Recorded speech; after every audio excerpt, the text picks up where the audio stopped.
Hey guys, balik lagi dengan Mika di sini. Dan hari ini gue mau kasih opini gue tentang iPad Pro 2015 plus Apple Pencil. Terus gimana ya kalau dijadiin pengganti buku dan pena di bangku kuliah? Check it out. iPad Pro yang gue review ini punya ukuran layar yang besar di 12,9 inch, which is sudah hampir segede layar sebuah laptop kecil. Otomatis dimensi keseluruhannya lebar dan tipis. Tapi sisi nggak enaknya, iPad Pro ini berat. Dia bukan sebuah tablet yang bisa kita pakai dengan satu tangan aja. Dan kalau mau nyaman, taruh di atas meja aja deh. Desainnya industrialis minimalis dengan bezel yang acceptable. Tapi perlu diingat, ini desain tahun 2015. Mungkin yang 2017 punya desain yang jauh lebih baik di sana-sini. Ingat, kita bukan mau review device terbarunya, tapi mau ngeliat user experience-nya sebagai seorang note taker di bangku kuliah. Build quality-nya solid, kayak produk-produk Apple lain lah. Meskipun gue bakal lebih rekomen kalau kalian pakai casing dan tempered glass, kayak unit yang gue review ini.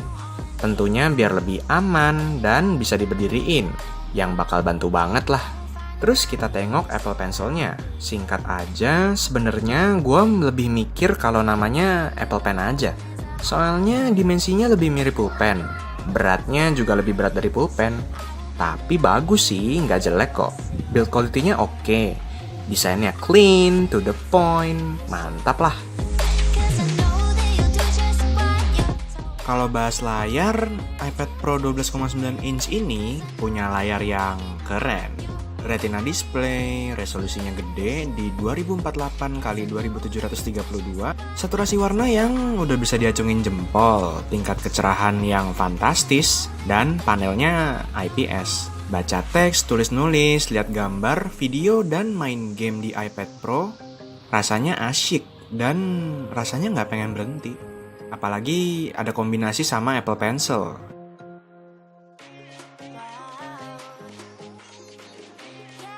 Kalau dari segi hardware, sebenarnya Apple tuh udah nggak perlu dipertanyain lagi. Rock solid banget lah. Di versi ini pakai Apple chipset A9X, which is performanya mantep banget. Tentunya didukung optimisasi yang mantep juga. Lihat aja nih skor Antutunya. Bahkan untuk sekarang aja masih keker kok. Jadi kalau mau beli iPad Pro, mungkin nggak perlu beli yang keluaran terbaru. Cukup yang tahun-tahun sebelumnya juga udah mantep lah. Tapi pastinya yang 2017 lebih bagus lah daripada ini. Kalau dari segi kamera, sebenarnya standar. Soalnya resolusi belakangnya cuma 8 megapiksel dan yang depan cuma 1,2 megapiksel. Tapi karena ini sebuah tablet, ya udah cukup lah keperluan standar aja sih. Di bagian user experience, secara keseluruhan pasti ada plus minusnya. Kalau dari segi anak kuliahan, Apple Pencil bakal sering banget dipakai ketika kita nyatet-nyatet. Atau misalnya lihat slide presentasi buat materi, atau gambar-gambar nggak jelas kalau lagi suntuk. Secara keseluruhan udah oke sih. iPad Pro ini mantep banget kalau buat nulis-nulis, gambar-gambar, karena udah punya palm rejection algorithm yang mantap. Meskipun di beberapa aplikasi masih nyebelin sih. Buat lihat catatan, cek materi, nonton video kalau lagi bosen, dan main game, tentunya dengan performa chipset itu, ya udah mantep lah.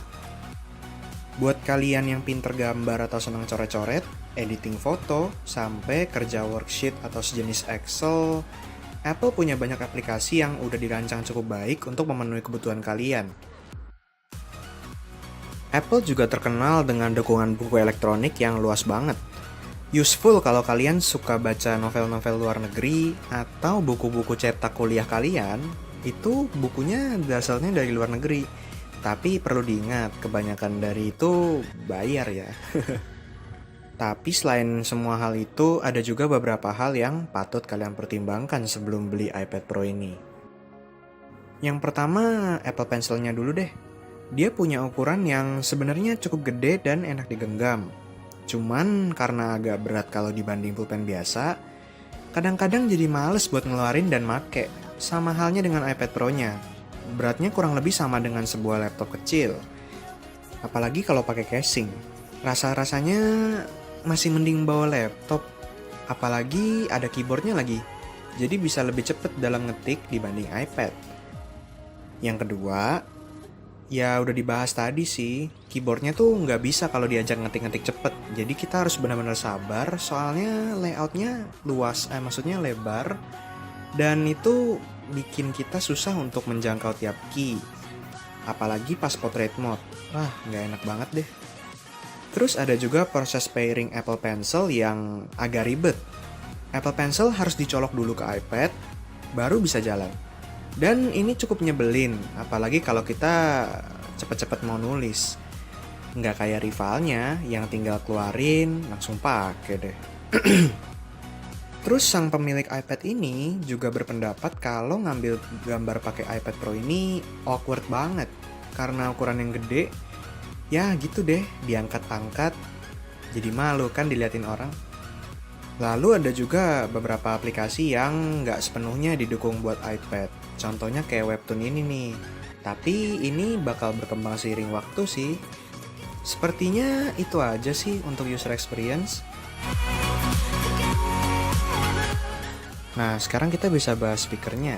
Nah, speakernya ini terletak di 4 sisi, yaitu di bagian atas, di kiri kanannya ada 2. Terus di bawah, di kiri kanan juga ada 2. Nah, akibatnya dia dapat menghasilkan suara yang keras, detailnya dapet, bassnya juga dapet. Pokoknya mantep deh, no comment. Tapi ada sisi nggak enaknya juga. Ini menurut gua aja sih, tapi kayaknya suaranya kok agak mendem gitu ya.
Battery life di iPad Pro ini juga mantap, bisa nemenin kita di kampus selama 8-10 jam dengan pemakaian wajar.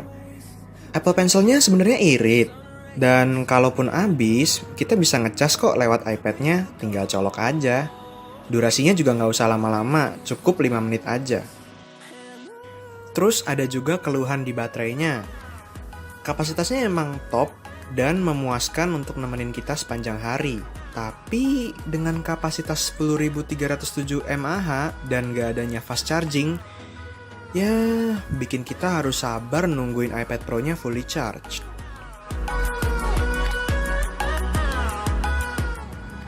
Overall, kalau menurut gue pribadi, gue sih bakal tetap milih buku sama pena dan laptop. Karena mau gimana pun, dunia perkuliahan masih didominasi sama penggunaan kertas. Dan pakai laptop ataupun tablet itu cuma terbatas sama pekerjaan yang perlu komputer aja. Jadi kesimpulannya tergantung sama kalian aja sih. Kalau kalian anak desain, terus butuh bikin gambar dimanapun tanpa mikirin kertas, atau kuliah lain yang bikin catatan banyak banget tapi nggak suka lihat kertas numpuk, mungkin iPad Pro dan Apple Pencil bisa jadi pilihan yang baik. Kalau dipikir-pikir harganya juga nggak murah loh, cukup mahal di kisaran 15 jutaan. Ini untuk yang 12,9 inch sih, kalau pilih yang layarnya lebih kecil mungkin bisa lebih murah. Oke, sekian dari Mika hari ini, semoga video ini berguna untuk kalian. Silakan like atau dislike video ini, jangan lupa subscribe juga, dan cek-cek juga video kami yang lain. Saran dan kritik sangat diterima di komen. Gue pamit dulu ya, dadah!